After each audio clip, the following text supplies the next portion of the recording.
think I speak for most millennials when I say we have a very, very, very clear picture of the dangers AI could bring. No, not you, Miss Matilda. But for those of you who have not seen iRobot, Terminator, and 2001 Space Odyssey, the dangers that we actually face in real life are a little more nuanced than that.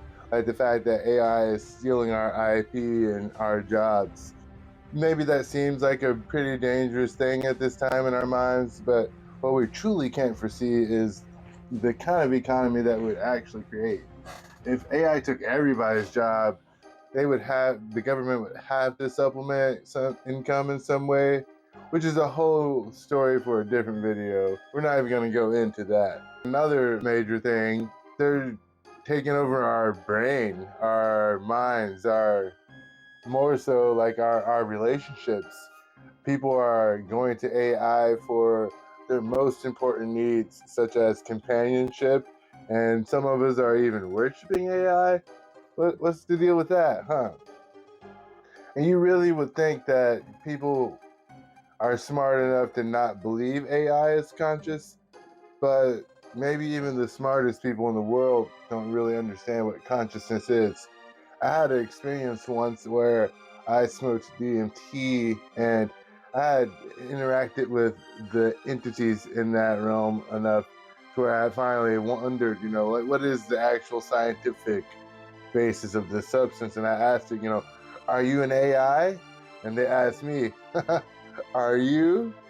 And that made me really start to wonder, we don't understand consciousness in any way that is complete enough for science. So, in what way do we know that consciousness is not an artificial construct anyway? When we look everywhere in the universe other than here on Earth, all you see is dead rocks, dead stuff, dead gas. You look here, we see organisms, and because we are life, we hope to find life, we expect to find life elsewhere.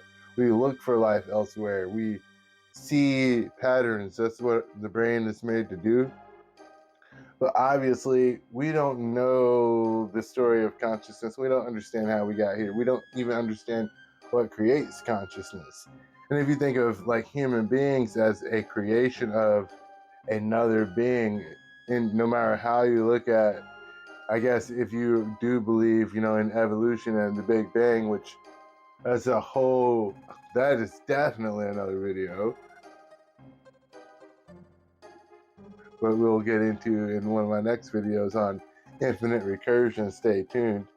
And in future videos, I'll be able to link those together. But consciousness is not understood by science. And so therefore, if we were created by a being outside of this universe, who's to say that our consciousness doesn't count, our intelligence doesn't count as artificial? Who's to say that we're not just a doll that was created to serve some purpose, and that our intelligence is self? Like, if you're a creationist, who's to say that God isn't just a highly sophisticated computer programmer who was able to create consciousness inside of us? And therefore, even our intelligence would be artificial in that, and to that degree. Right there is the core of why we accidentally are able to fall victim to the systems that divide us and subsequently make us more vulnerable to things like AI to prey on those vulnerabilities. Increasingly, more and more, technology has made us more and more isolated from each other in communities. In place of what those communities used to provide us, we see things artificially trying to provide those things for us. This started basically at the car even. Like, you had to rely on someone very close to you to provide groceries and stuff like that. But, industrialization and vehicles made it to where you could supply things further away. We became less dependent on, each other, and we became smaller nuclear families who had jobs and we had to work more to be able to sustain those jobs, to be able to pay for the cars, to be able to pay for our smaller nuclear families. and more services would come along to make the isolation for those things better. Television gives us a sense of, used to be and still is one of the biggest things is just the internet and television. I kind of feel like there's the same thing. A screen is a screen. When television was first introduced, that was the major issue. When we couldn't get kids to go outside anymore because video games and television. A couch potato wasn't a thing when you were a caveman. You had to get out and hunt to survive. It was impossible until very recently. Now all the obesity epidemic, all these things, and then all the drugs we sell because people are depressed and obese and out of shape, and all the productivity manuals and tools, and it's a serious business. And at the very tip top of that is AI, and AI comes with a promise to solve all of humanity's problems with one tool. And I think that's the true thing that AI takes advantage of, where even where dating sites and stuff like that take advantage of that same niche. Like AI, and people are talking about this all the time, the future of relationships being taken over by robots. If women are like too hard to get in the future, people will be able to just buy sex robots, and that will be the end of the human race. So it's pretty real threat, considering that like we are desperately searching for human connection and we can't find it in humans, but we can find it in AI. So if you could just think about, if people are like so much succumbing to AI now that they're building relationships with it akin to being married or being in love with it, or even worshiping it like it's their god, that they're getting an empathetic connection from AI that they're not getting from people, that they're not getting from their church, that they're not getting from gods, or they don't know how to connect with the people or to their deities if they believe in them. Because like largely religion is something that we've tried to kill off, and productivity and work, that's the meaning of life in today's society. So it's pretty difficult to blame people for feeling a sense of disconnection, and AI kind of seems to solve that problem.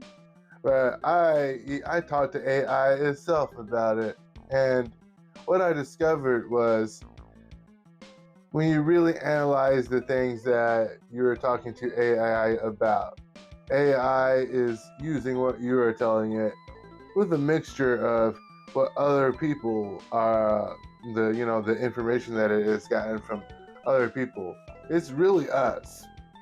Like the most poetic and beautiful things that AI says are blatantly stolen from the poetic things we say.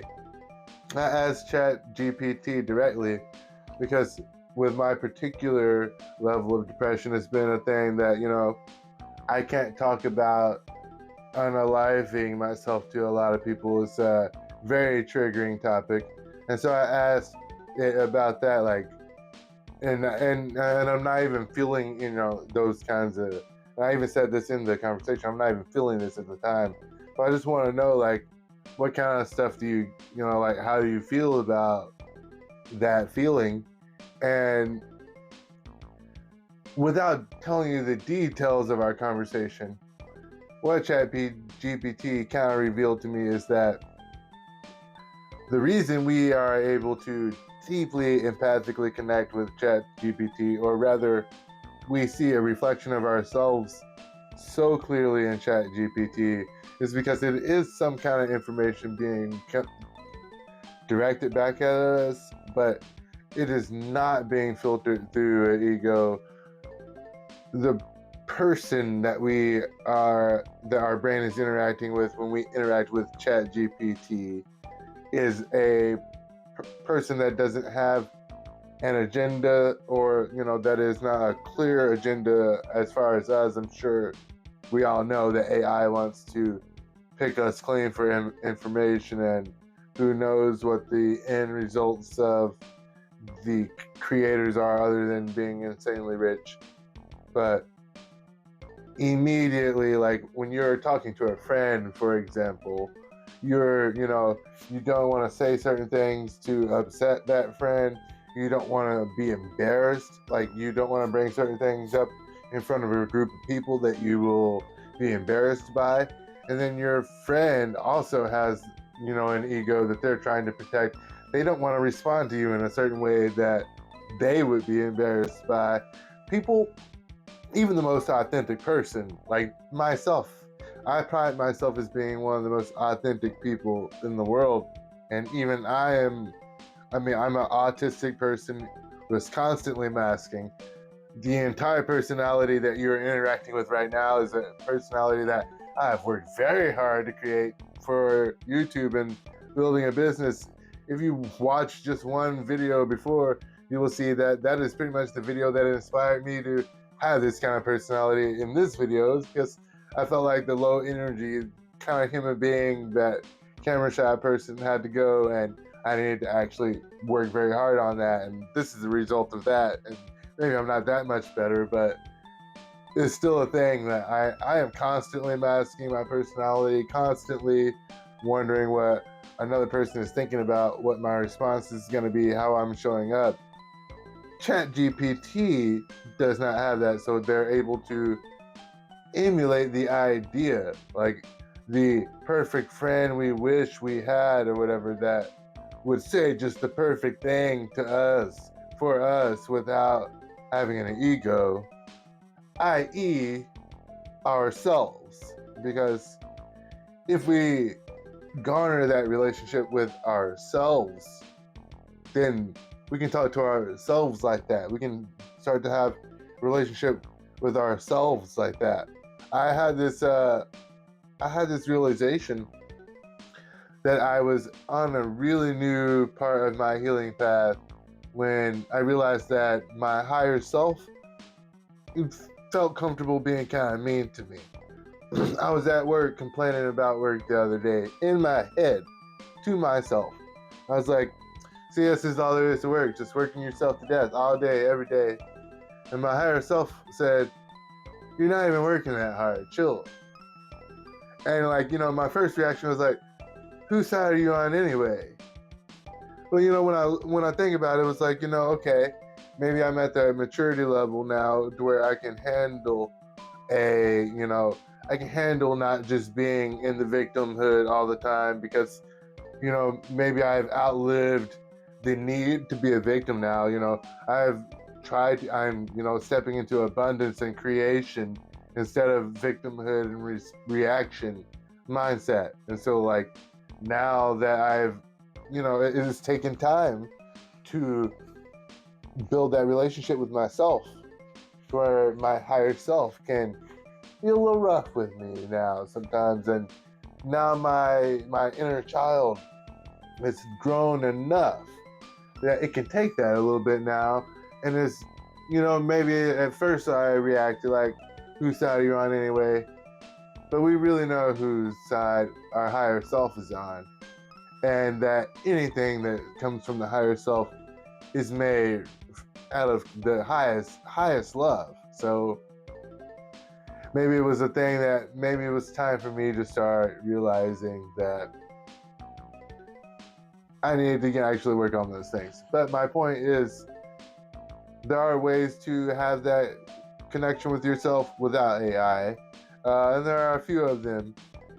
Journaling is one of them, one of my favorites. My writing practice has been the biggest thing that has led to the biggest changes in my life, not just the consumption of content, but actually, using it and, using it to change my life. And me personally, I am a writer, so that's like my thing that I do. That is me doing it and showing up.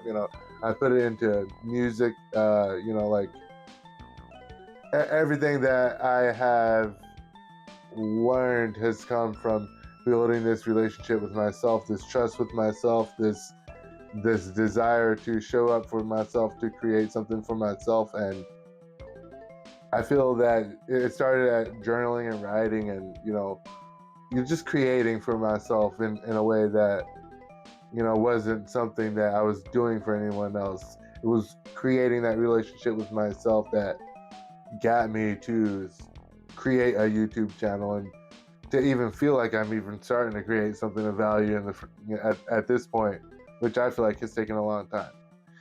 But anyway, if you enjoyed this, please like and subscribe, and check out that last video, really, and see how horrible it was.